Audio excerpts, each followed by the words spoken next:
যাও। C C C আব্বা, আপনি আমার কথা দিচ্ছেন আপনি আর কোনোদিন সুদের কারবার করবেন না। এরপরও আপনি রোজা রমজানের দিনে সুদ খাইতেছেন। দেখো জামাই, এটা আমার ব্যবসা, এটা আমি ছাড়তে পারবো না। সুদ কোনো ব্যবসা হইতেই পারে না, সুদ খাওয়া হারাম। আমি থাকতে আপনার সুদের ব্যবসা করতে দেবো না। সুদের ব্যবসা আমি করব, সুদ খাবই। আমার এতদিনের ঠান্ডা তো আমি বন্ধ করে দিতে পারি না। তোমার ভালো লাগলে তুমি থাকবা, নাইলে চলে যাও। আপনি কি বলতেছেন এসব? আমি চলে যাব? তোমার শ্বশুর যা কইছে একদম ঠিক কইছে। তোমার শ্বশুর যেমন সুদের ব্যবসা ছাড়তে পারবো না, আমিও তেমন রাজনীতি ছাড়তে পারবো না। তোমার জন্য আমি কেন স্বপ্ন ভঙ্গ করব?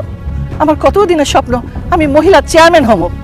তাই আমি সিদ্ধান্ত নিছি, সামনে ইলেকশন, এখন থেকে আমি মাঠে যাবো, মিটিং মিছিল করব।